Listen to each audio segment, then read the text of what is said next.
Bunkeros, ¿cómo están? Bienvenidos a un nuevo programa. Esto es Búnker Informativo. Yo soy Janet Vázquez. Hoy vamos a hablar un tema muy importante e interesante, la violencia vicaria, que aunque hemos escuchado en las últimas semanas este concepto, no es nuevo. Sin embargo, pues hemos escuchado que en las últimas semanas, en los últimos meses, pues se ha dado a conocer más sobre este tipo de maltrato hacia las mujeres. Así que quédese con nosotros, vamos a tener a Paola Lazo, ella es la secretaria de Igualdad Sustantiva entre Mujeres y Hombres del Estado de Jalisco, para que nos aclare las dudas de qué se trata este tipo de violencia y qué se está haciendo en nuestro estado para combatirla también y poderla denunciar, primero identificar, luego denunciar y también combatirla. Así que quédense con nosotros, esto es Búnker Informativo.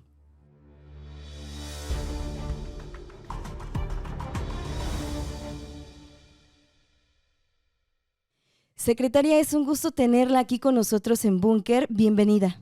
¿Qué tal, Janet? Muchas gracias por invitarnos. Con todo gusto estamos aquí para platicar con ustedes. Muchas un gracias. Tema relevante, muy importante, que es, pues está destacando no solo en México, sino en todo el mundo, ¿no? ¿De qué se trata la violencia vicaria? Aclárenos.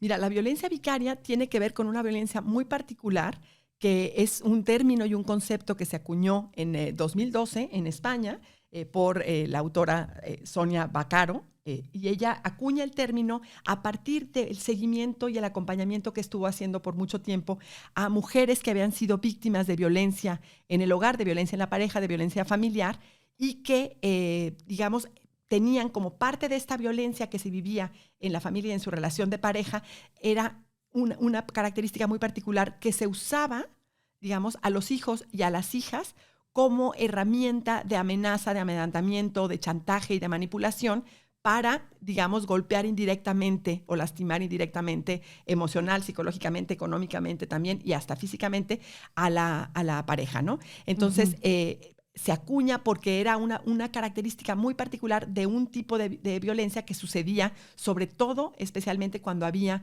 digamos, situaciones de divorcio o de separación, y entonces era una de las formas en que la pareja trataba de seguir teniendo control sobre su pareja, sobre la mujer, ¿no? O sea, viene siendo también una forma de violencia de género. Por supuesto, y es una forma de violencia de género, y lo importante que tiene que ver con la relación en torno a la violencia de género es que hay desequilibrios en las relaciones de poder, desequilibrios en las relaciones en la pareja, ¿no? Este desequilibrio tiene que ver con que generalmente, porque históricamente así ha sido, generalmente sucede que los varones tienen mayor acceso a recursos económicos, mayor acceso a posibilidades de tener, digamos, recursos para defenderse, para contratar abogados que sean muy preparados o que tengan mayores fuentes para poder defenderse. Y entonces, de alguna manera, esto deja en desventaja en muchas ocasiones a las mujeres que no tienen muchas veces la autonomía económica ni el recurso para poder también contratar buenos defensoras o buenas defensoras. Y entonces se hace como una especie de trampa, ¿sí? Donde terminan ellas viéndose doblemente vulneradas, ¿no? Y de alguna manera el ponerle la etiqueta y el poner el concepto, digamos, la definición de concepto de violencia vicaria, lo que permite es visibilizar este tipo de violencias, ¿no? Que son parte de la violencia familiar, parte de la violencia de pareja, y además reconocer cuáles son sus características muy particulares para entonces poder ver cómo se les puede prevenir, por supuesto, y cómo se les puede atender y cómo se les puede sancionar, ¿no? Entonces, antes de que se acuñara este término, porque este tipo de violencia ha existido a lo largo de la historia y a lo largo de las relaciones de la pareja, por este desequilibrio de poder del que te hablaba, pero el poder reconocerla y nombrarla y normarla, pues nos permite generar rutas de atención particulares y precisas que, por supuesto, no pongan en riesgo, además, a los niños y a las niñas, o sea, que pongamos al centro el interés superior de la niñez, ¿sí? Y también, por supuesto, podamos atender a las mujeres que son víctimas de este tipo de violencia. Sí, aquí ya hablamos de dos víctimas, ¿no? Tanto la mamá como el hijo, entonces, o la hija. Entonces, bueno, ahí ya se vuelve todavía más compleja este tipo de violencia. ¿Y a qué cree, secretaria, que se deba que tiene poco o que ya en este momento se empieza a visibilizar cuando tiene muchos años que se realiza, se practica o se hace este tipo de violencia? Claro, yo lo que alcanzo a analizar es que justo la visibilización que ha tenido en estos últimos tiempos, yo diría que en este último año y medio, tiene que ver justo con el que varias de las mujeres que estaban viviendo este tipo de violencia se unieron, se organizaron, ¿sí? De manera colectiva, de manera bien organizada como organizaciones de la sociedad civil, para empezar entonces, a la hora de escuchar sus narrativas y darse cuenta que a otra mujer le estaba pasando lo mismo, que otra estaba viviendo la misma circunstancia y que a mí me está pasando esto, ¿a ti también? Exactamente. ¿No? Entonces nos está haciendo clic, ¿no? Entonces empezaron a detectar que muchos de los elementos de lo que vivían y de sus historias y de sus narrativas y de su experiencia de vida tenían muchos factores similares, y entonces empezaron a estudiar también y a analizar y acercarse a lo que ya se había hecho y ya se venía haciendo en España, porque en España sí hay una tipificación de este tipo de violencia y sí hay una normativa nacional que digamos que orienta el actuar de las dependencias y el actuar de la sociedad, ¿no? Y entonces a la hora de reunirse y empezar a decir, pues a mí también me pasa, y empezaron a indagar a través también de encuestas, a través de acercarse a otras mujeres, y también, por supuesto, acercarse a algunas de las instancias, en donde entonces empezaron a comunicar también en los medios sus casos, en las redes sociales sus casos, y empezó a hacerse muy visible, y siempre, por supuesto, el hacer las cosas visibles nos permite darnos cuenta y abrir los ojos y decir, a ver, hay algo que quizás no estamos atendiendo del todo, o tenemos que trazar otras rutas de atención que nos permitan ser mucho más eficientes, mucho más pertinentes y sobre todo garantizar los derechos de las mujeres, por supuesto, pero aquí que también se ven involucrados los niños y las niñas, y que entonces entrarían como en primer plano porque son, digamos, sin duda, por supuesto, son sujetos de derecho, pero tienen una situación todavía de dependencia en la mayoría de los casos, y entonces tienen un grado de vulnerabilidad mayor todavía. Entonces hay que entrarle a poner a los niños y a las niñas también al centro. Por supuesto. La parte más extrema de este tipo de violencia, pues, es la muerte de los menores. Pero desde ya los primeros indicios de violencia, ¿ya se puede considerar violencia vicaria hacia los menores?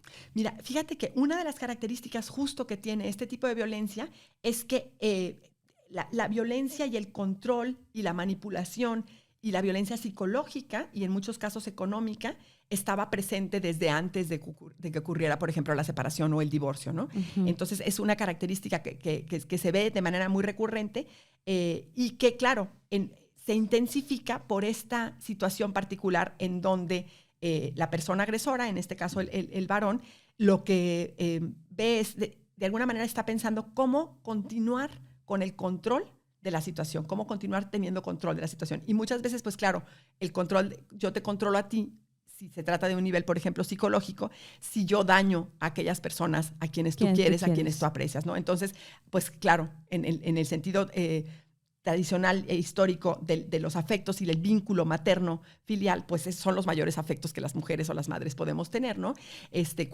Cuando tenemos hijos e hijas. Entonces, ahí es, de alguna manera, pues un punto muy vulnerable, y que se sabe que si yo daño o te daño a través de los hijos o de las hijas, pues te estoy dañando doblemente, ¿no? Te estoy dañando en términos del vínculo que tú tienes con ellos, y en términos de tu autoestima y también de tu seguridad personal. Entonces, esta situación particular, no necesariamente en todos los casos había violencia, por ejemplo, física hacia los hijos, y incluso a veces ni siquiera podía no haber necesariamente esa violencia psicológica, y cuando sucede la separación empieza a vivirse ese tipo de violencia, ¿no? Y por supuesto que sí, en casos donde nos vamos a la violencia más extrema, es por supuesto la violencia feminicida, porque también se pueden terminar asesinando a la mujer, y la violencia terminar, por supuesto, asesinando a los hijos, ¿no? Es como el caso más extremo y de mayor riesgo. Pero la violencia psicológica y la violencia económica es una violencia que está muy presente, ligadas. muy uh-huh. presente en este tipo de situaciones, y también la violencia física hacia los hijos, ¿no? Y el voltear a los hijos en contra de la madre también uh-huh. es una característica muy, muy importante, ¿no? Y el sustraer a los hijos también. O sea, en muchos de los casos les quitan a los hijos, se los llevan a otro estado, a otra entidad, ¿no? Y las madres no dejan de ver y de tener la relación o el vínculo con ellos, ¿no? Que hay que identificar muy bien esos focos rojos, ¿no? Esas red flags que luego dicen, o pues esos indicios que luego llevan a ya situaciones más extremas. Pero sabemos, secretaria, que México es un país donde la violencia hacia las mujeres está muy presente. ¿Cómo está Jalisco específicamente en este tipo de violencia vicaria? Mira, justo comentábamos un poquito antes de iniciar el programa, en términos de medición formal, digamos, de medición institucional, que son, por ejemplo, las encuestas que nosotros seguimos a través de la INEGI, por ejemplo, que es una de las instancias que son punto de lanza pues, en el estudio de las violencias, y justo hace poco más de 15 días que tenemos el resultado del ENDIRE, que es la violencia en el interior de los hogares, ¿no? Cómo sucede esta violencia. No hay todavía, como todavía no está tipificada esta violencia a nivel nacional. Tenemos 6 estados que ya la tipificaron y que ya la reconocieron en sus normativas locales, estatales. Todavía a nivel nacional, a nivel federal, no tenemos todavía una regulación. Jalisco presentó su propuesta en febrero de este año y bueno, está todavía en revisión ante las mesas en el legislativo, y vamos a ver cómo camina esa iniciativa. Entonces, al no tenerla todavía reconocida formalmente, ¿sí? Ni en el Código Penal, ni en los códigos civiles, ni en la ley para la erradicación de la violencia hacia las mujeres, entonces no hay, digamos, una medición institucional formal. Lo que tenemos son datos de estas mismas colectivas que han sistematizado y han realizado incluso estudios y seguimientos particulares en donde tienen datos muy interesantes que sobre todo nos permiten comprender cómo ocurren, más que cuántos casos tenemos a nivel nacional. Lo que nos permite es ver también los porcentajes de los factores que estaban presentes en las historias y en la experiencia de vida de estas mujeres que están viviendo este tipo de violencia. Entonces, por ejemplo, lo que tiene que ver con el control económico, la manipulación hacia los hijos, el que las volteen a los hijos en contra de ellas, el que muchas veces también se les agrede o se violenta. Esta violencia no solo implica a los hijos, sino a todas las personas que son un referente emocional, emotivo y de querencia, digamos, de las mujeres, la madre, la abuela, una hermana con discapacidad, o sea, sobre este tipo de personas, además, que tienen de alguna manera un grado de vulnerabilidad y que hay más posibilidades por parte del agresor de manipular y de chantajear, ¿no? Entonces está también, por supuesto, la sustracción de los hijos y de las hijas, y también otra característica que se encuentra, que es muy interesante, tiene que ver con el falsear datos en torno, por ejemplo, a la manera en la que ellas han ejercido su maternidad, ¿no? Si han sido madres responsables o no, y entonces se falsean a veces datos y se dice que han sido violentas, que han sido no cuidadoras, que han para sido... Poderle quitar para poderles quitar, y entonces ellos hijo. ¿no? obtienen la custodia, ¿no? Y entonces también, aunque no las retiren, aunque no los secuestren, por ejemplo, lo que sucede muchas veces es que no les permiten verlos, y en ese inter también hay una manipulación fuerte hacia los hijos que terminan también, si se les cuentan historias de tu mamá hizo esto, tu madre no te quería, tu madre te abandonó, un montón de cuestiones, pues también es natural que los niños y las niñas pues tengan temor a volverse a vincular con ellas, ¿no? Y entonces muchas veces sucede que los niños, por estar manipulados y chantajeados, no quieren acercarse y tener la convivencia con las madres. Entonces, en ese sentido, creo que es un llamado muy importante también a las instituciones y a las dependencias del gobierno para que podamos comprender cómo sucede esta violencia y poder ser como muy críticos y tratar de ver cómo están sucediendo realmente las cosas y poder mediar para que haya un equilibrio en estas relaciones de poder y poder ser como muy objetivos en la manera en la que nosotros podemos propiciar, siempre poniendo el interés de los niños y las niñas al centro, cómo podemos propiciar que estas convivencias y esta relación se recupere de la mejor manera, ¿no? Y se haga justicia, por supuesto, también para estas madres a las que han sido afectadas. Claro. De esta manera. Y desde la secretaría que usted encabeza, ¿qué es lo que están haciendo? ¿Cuál es el protocolo de atención? ¿Llegan las mujeres directamente a buscarlos? ¿Para pedir esa ayuda o cómo están trabajando? Sí, mira, nosotras en lo que va de este año hemos acompañado y atendido más o menos a 40 mujeres con este tipo de violencia. Nosotros no hay todavía un protocolo para la atención específica de la violencia vicaria. Nosotros tenemos un modelo y un protocolo de atención a violencia para mujeres, niños, niñas y adolescentes que han vivido alguna situación de violencia en la comunidad y en el hogar, específicamente también en la familia. 40 mujeres 40 y son mujeres las que se han animado, porque hay muchas que seguramente no lo dicen y se quedan mejor calladas o todavía no saben que es ese tipo de violencia y que tienen que pedir ayuda, ¿no? Claro, y nosotros, quienes se nos han acercado para, digamos, vincularnos para la atención a estas mujeres, algunos casos han llegado directo con nosotros, pero muchas han sido a través de estas dos colectivas, ¿no? De la colectiva Madre Yo Te Cuido, Madre Yo Te Creo, perdón, y la colectiva que se llama Frente Nacional de la Violencia Vicaria, ¿no? Entonces han sido quienes se han aproximado con nosotros y lo que hacemos nosotros es, a través de las unidades de atención a mujeres víctimas de violencia e infancia que tenemos como parte de la Secretaría, les acompañamos, primero les damos asesoría y acompañamiento psicológico, porque en muchísimos de los casos la autoestima, el estrés, la inseguridad, se sienten realmente muy vulneradas emocional y psicológicamente, entonces primero hay todo un acompañamiento psicológico para también poderles dar una asesoría jurídica, en el sentido de que nosotras no podemos litigar, no tengo facultad como desde la Secretaría de Igualdad, pero sí puedo canalizarlas a otras dependencias, a la Procuraduría Social o al Centro de Justicia para las Mujeres, para que puedan interponer su denuncia y tengan también el acompañamiento, digamos, a sus casos en términos de denuncia. Pero nosotros sí podemos asesorarles y aconsejarles cuál sería la ruta que podrían seguir. Entonces, lo que hacemos es construir una ruta con ellas de acuerdo a sus condiciones particulares de vida, de acuerdo a sus necesidades particulares también. Es interesante que un estudio reciente que nos mostró el Frente Nacional de la Violencia Vicaria, que habían realizado, a diferencia de lo que pudiéramos pensar en torno a la dependencia económica de estas mujeres, muchas de ellas sí son mujeres que son independientes, que trabajan y que tienen una posibilidad de sacar ellas mismas a sus hijos y a sus hijas adelante y sacarse ellas mismas adelante a sí mismas. Sin embargo, los litigios en los que entran por este proceso, porque son demandas y denuncias y contrademandas, les implican en muchísimos de los casos hasta 15 horas a la semana dedicarle a todos los pleitos y los litigios jurídicos en los que se ven inmersas. Entonces, claro que esto, si tú te pones a pensar, si tienes un trabajo formal, tener que dedicarle 15 horas a esto, pues, ¿qué jefe o qué jefa te va a decir, sí, está bien, vete, sí, está bien, vete?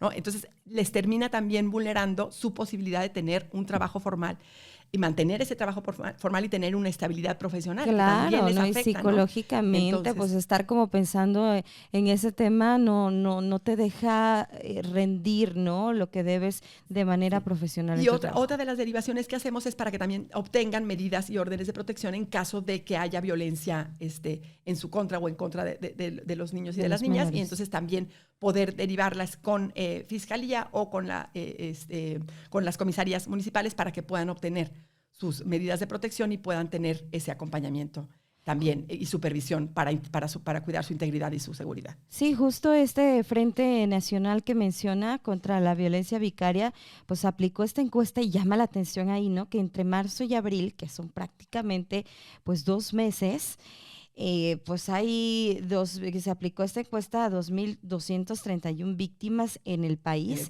Y se habla de que en Jalisco pues concentra más de 469 casos. Y nada más en 2 meses, ¿no? Que se aplicó y son muy poquitas las que se animan a denunciar, a acudir a la autoridad, a buscar asesoría, a buscar atención y que les digan pues qué es lo que debe pasar.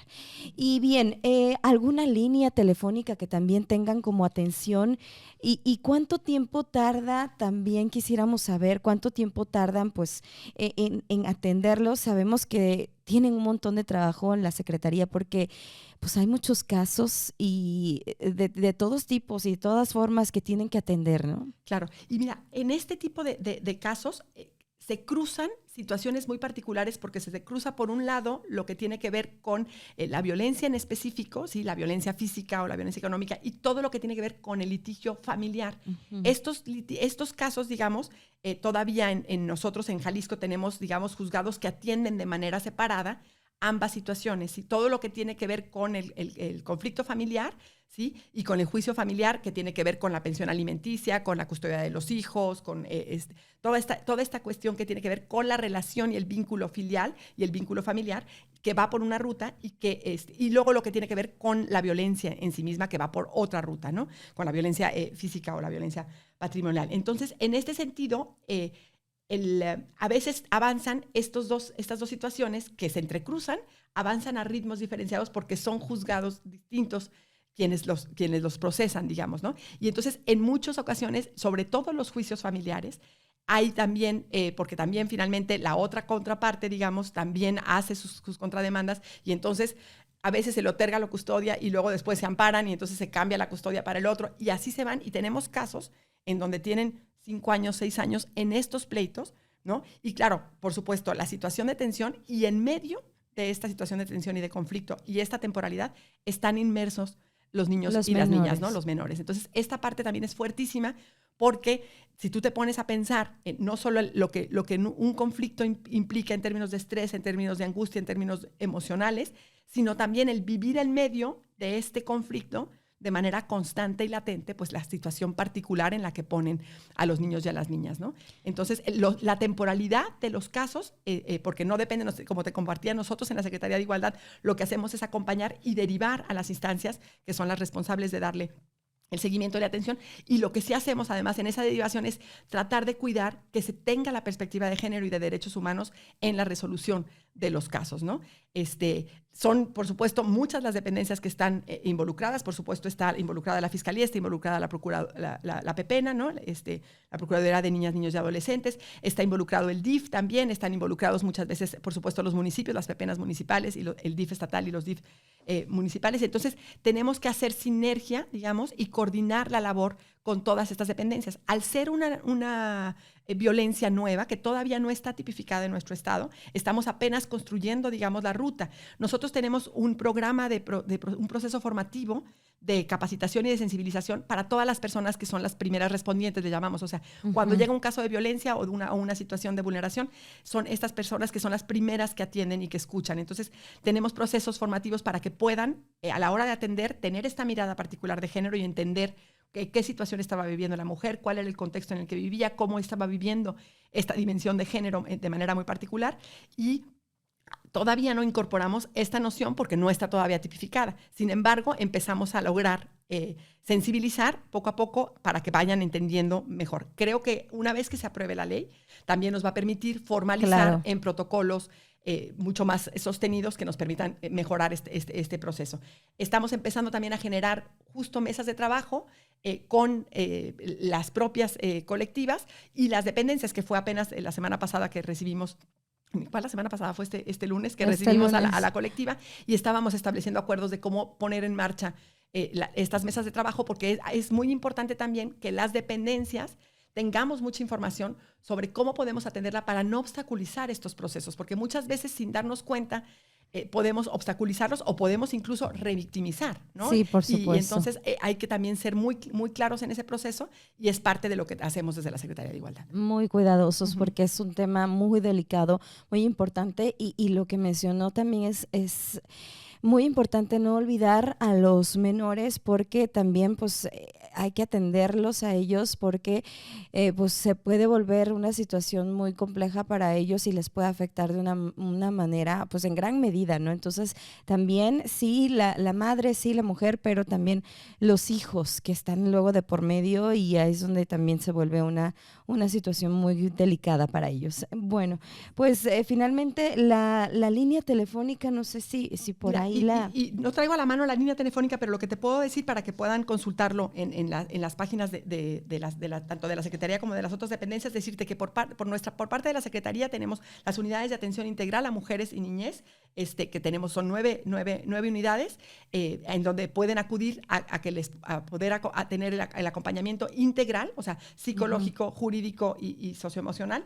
Y luego están los 3 centros de justicia para las mujeres, el centro de Guadalajara, el centro en Puerto Vallarta y el centro en Colotlán, en donde también pueden acudir a denunciar y a tener el acompañamiento. Está la Procuraduría de Protección de las Niñas, Niños y Adolescentes, es la Procuraduría Estatal, y también las Procuradurías en los municipios, y por supuesto Ciudad Niñez y toda la red de ministerios públicos regionales, para poder tener también ahí el acompañamiento. Entonces estamos también construyendo justo la ruta con estas dependencias para que puedan tener el conocimiento y la comprensión de cómo es que ocurre esta violencia, que ahora hemos tenido la posibilidad de identificarla con mucha mayor claridad, para poder generar procesos de atención que sean mucho más adecuados. Pues ojalá que pronto pueda ya tipificarse, va avanzando en Jalisco, ahí está pues ya también en la mesa de los legisladores que puedan aprobarla, pero como dice, pues hay que trabajar en conjunto para que pueda pues tipificarse, identificarse bien y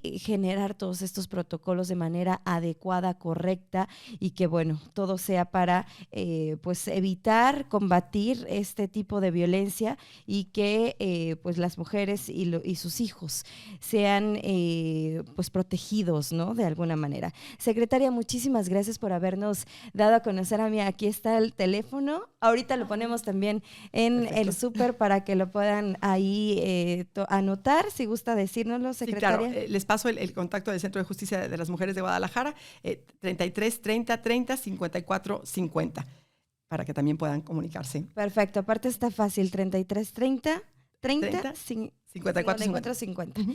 Muy bien. Secretaria, muchísimas gracias por habernos acompañado, por habernos ilustrado sobre este tema, y bueno, pues vamos a estar al pendiente, por supuesto, de todo esto, y ojalá que también nos ayuden a compartir esta entrevista para que pues puedan más mujeres saber lo que está pasando, y también que puedan denunciar, acercarse con las autoridades y saber lo que están haciendo desde la Secretaría de Igualdad Sustantiva entre mujeres y hombres del Estado de Jalisco. Muchísimas gracias. Muchas gracias, Janet, que tengan muy lindo día y gracias por el espacio. Muchísimas gracias. Ella es Paola Lazo Corbera, titular de esta Secretaría de Igualdad Sustantiva entre Mujeres y Hombres del Estado de Jalisco. Con esto llegamos a la parte final. Muchísimas gracias. Yo soy Janet Vázquez. Esto es Búnker Informativo.